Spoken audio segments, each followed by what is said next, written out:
عزیز طلباء کرام اور معزز سامعین حضرات، السلام علیکم۔ میں آج مہر القادری رحمۃ اللہ علیہ کے کلام بات کے ساتھ حاضر ہوں، جس میں آج ہم نے ان کی نعت کا 5واں شعر سمجھنا اور پڑھنا ہے۔ وہ شعر یہ ہے: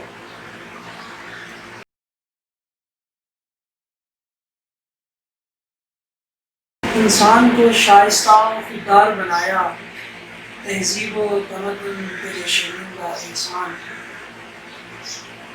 سامعین محترم، لفظ انسان انس سے ہے اور جس کے معنی اور مطالب محبت اور پیار کی حیثیت سے، اس کے علاوہ کچھ نہیں۔ مجسم شکل انسان ہے، شائستہ سلیقے کو طریقے کو کہتے ہیں، خوددار اپنی عزت نفس کا خیال رکھنے والا شخص اس میں فاعل ہے۔ تہذیب کے معنی ہوتے ہیں کہ بہتر کرنا، زیادہ ضرورت چیزوں کو نکالنا، تراش خراش کے معنی میں استعمال ہوتا ہے۔ اور تمدن رہن سہن کو کہتے ہیں شرمندہ احسان۔ سامعین محترم، اس شعر میں مہر القادری نبی علیہ السلام کے وجود مبارک سے ہونے والی کائنات میں تبدیلی کو بڑے زبردست اور خوبصورت انداز میں بیان فرمایا۔ کہا کہ جب آپ صلی اللہ علیہ وسلم تشریف نہیں لائے تھے، اس وقت کائنات کی حالت عجیب تھی۔ انسان درندوں کی طرح زندگی بسر کر رہے تھے، ان پر کوئی حکومت کرنے کو تیار اور آمادہ نہ تھا۔ یہ لڑکیوں کو زندہ دفن کر دیتے تھے، انسانی کھوپڑیوں میں شراب کو پینا عزت سمجھتے تھے، گھوڑ سواری کی جیت اور ہار جانے پر لڑا کرتے تھے اور انسانیت کا قتل عام کیا کرتے تھے۔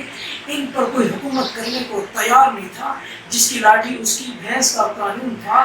سارے لوگ راہزن اور لٹیرے بنے ہوئے تھے اور درندے بھی ایسے انسانوں سے خائف تھے اور وہ چھپے ہوئے تھے۔ ایسی قوم میں، ایسے انسانوں میں جناب رسول اللہ صلی اللہ علیہ وسلم تشریف لائے۔ آپ نے ان لوگوں پر محنت کی، ان لوگوں کے ڈھنگ اور سلیقے بتائے، ان لوگوں کو رہنے کے اصول سکھائے، ان لوگوں کو تہذیب اور تمدن سکھایا کہ ایسے جینا ہوتا ہے، حکومت ایسے کرنی ہوتی ہے، والدین کے ساتھ ایسے رہنا ہے، لڑکیوں کے کیا حقوق ہے، مسافروں کے کیا حقوق ہیں، اپنوں کے کیا حقوق ہیں، پرایوں کے کیا حقوق ہیں، حاکم کو کیا کرنا چاہیے، رعایا نے کیا کرنا ہے۔ آپ صلی اللہ علیہ وسلم نے تمام انسانوں کو ان کی ڈیوٹی سمجھائی کہ آپ نے جینا کیسے ہے۔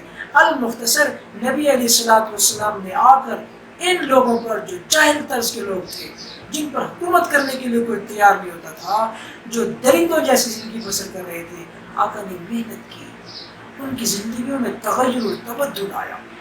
وہی لوگ جن پر آقا نے محنت کی، انسانیت کے سب سے بڑے خیرخواہ بنے۔ وہی لوگ جو لوگوں کو اپنا غلام بناتے تھے، مائیں تو اپنے بچوں کو آزاد پیدا فرماتی ہیں۔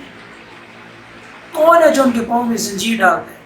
یہ کس نے ان کو اختیار دیا ہے کہ وہ ایسا کریں؟ یہ وہی لوگ تھے جو آپ علیہ السلام کی آمد سے پہلے لوگوں کا قتل عام کیا کرتے تھے، درندہ صفت لوگ تھے۔ یہ وہی لوگ جب آپ صلی اللہ علیہ وسلم تشریف لائے، آپ نے کائنات کی کایا پلٹ دی، انہی لوگوں پر محنت کی، انہی لوگوں میں صدیق پیدا ہوئے، انہی لوگوں میں عمر فاروق پیدا ہوئے، انہی لوگوں میں عثمان غنی جیسے ہیرے پیدا ہوئے، علی اور مرتضیٰ جیسے حیدر قرار پیدا ہوئے۔ یہ وہی لوگ ہیں جن پر آپ صلی اللہ علیہ وسلم نے محنت کر کے دنیا کو بتایا کہ انسان کو ایسے ہونا چاہیے، انسان ایسے جیے، انسان کی زندگی ایسے ہونی چاہیے۔ یہاں مہر القادری نے بھی نبی علیہ السلام کی اسی صفت کو بیان کیا ہے کہ آپ کے وجود مبارک سے کائنات میں کس قدر تبدیلی آئی ہے، کائنات کس قدر بدلی ہے، لوگ کس قدر بدلے ہیں، حالات کس قدر بدلے ہیں، زمانہ کس طرح بدلا ہے، زمانے کی رخ کس طرح رہا ڈر نبیڑے کو موجے بلا کا، ادھر سے ادھر پھر گیا رخ ہوا کا۔